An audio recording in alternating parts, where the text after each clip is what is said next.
For us, we really see technology as an underlying approach that's necessary for everything. So we're actually putting forward a vision called future-friendly schools, what we think the most important values are for student engagement and inclusion in education. And those three values are environmental stewardship, student voice, and global education.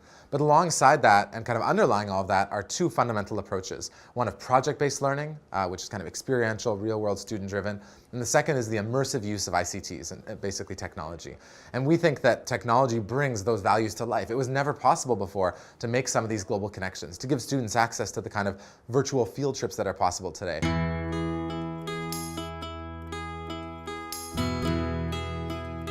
We can't just use technology to deliver the same old content in a different way. I think what's necessary is a reinvention of content, and it's using the best aspects of technology, this interconnectedness of the internet and infinite access to both knowledge, resources, and people around the world that we have that's really going to transform classrooms in the future. This kind of concept of making schools more open, making assignments more student-driven, really allowing students to kind of pick and choose the content that's most relevant to them and most meaningful for them, and that uses the approach that they learn best from, and then to create learning outcomes that can be project-based, that can be very experiential, that are real-world experiences and not just homework for homework's sake. I think that's really going to be the future of learning.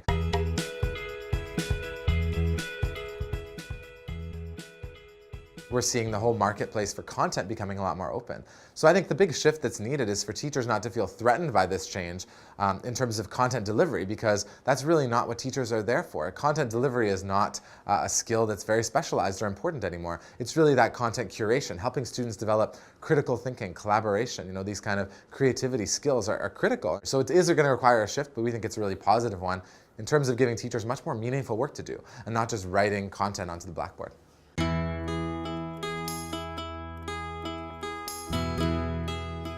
Our goal at Taking Global, our mission is to empower young people to understand and act on the world's greatest challenges through a whole array of global education programs.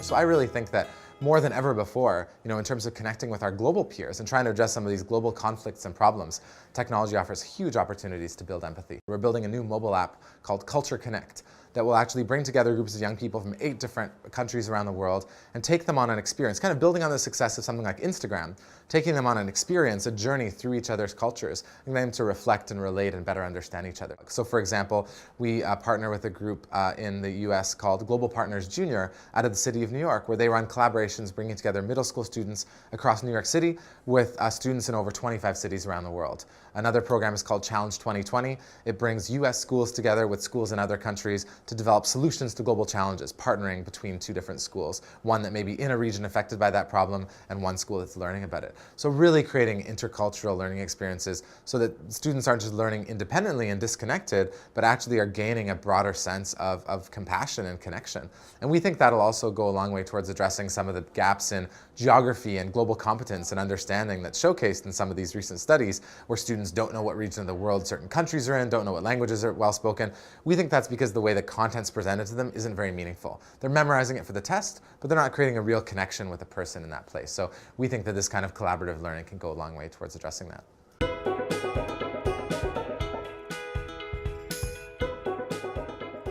In some ways, we actually view our work at Taking It Global, you could look at it almost as being an experiment over the last decade in a MOOC, in a massively open online course. We've had this informal learning environment where students have kind of embarked on this pathway to action. Our tagline of inspire, inform, and involve, we really see as a way to guide young people through the site from having an experience where they learn a statistic or hear a story that inspires or challenges them. We're actually going to be launching, with the support of HP's Catalyst Initiative, a new mini MOOC for teachers on climate change education this fall, to really create a community of teachers who are prepared to talk to their students about climate change, but through the lens of STEM, science, technology, engineering, and math. And we really think these online courses are really going to revolutionize professional development for teachers in school boards, because it no longer depends on that one expert instructor to come and share with them and travel all around to the schools, but it's going to give every teacher, especially in a country like Canada where we have so many remote communities, it's going to provide amazing access to professional learning for schools all around the country.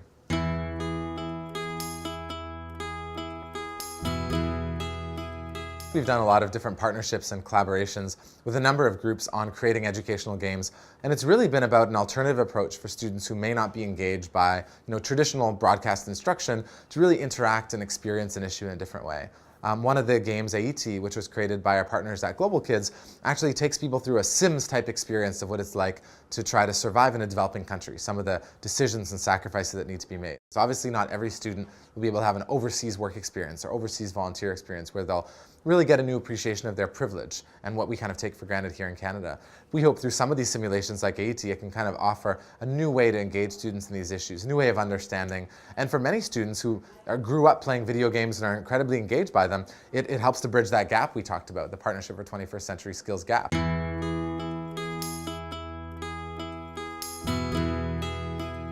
There's a group called C21 that's been started by John Kershaw and Robert Martellacci that's really tried to put forward a vision of the future of education in Canada.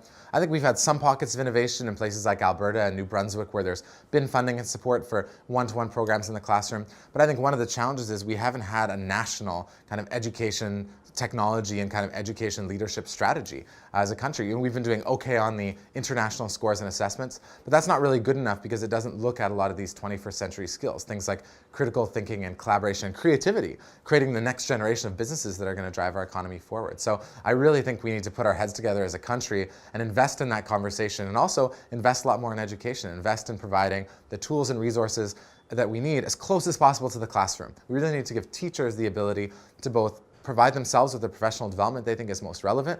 You know, countries like Singapore provide 2 or even 3 times as much time for that as we do here in Canada in some provinces, but also providing teachers with the resources to make the decisions on what tools and what technologies are most relevant for them. I think we should really feel a massive urgency, and if anyone wants to know why, travel to some of these Middle Eastern countries like Qatar or the UAE, or to countries like Singapore or Hong Kong, where they've embedded, in Hong Kong they've had creativity, critical thinking, and collaboration as central tenets of their curriculum for almost the last decade.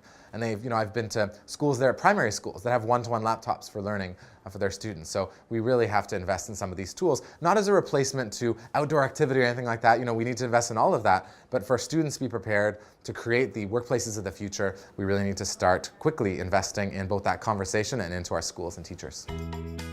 How is technology changing your world? Join the conversation at tdo.org/pull.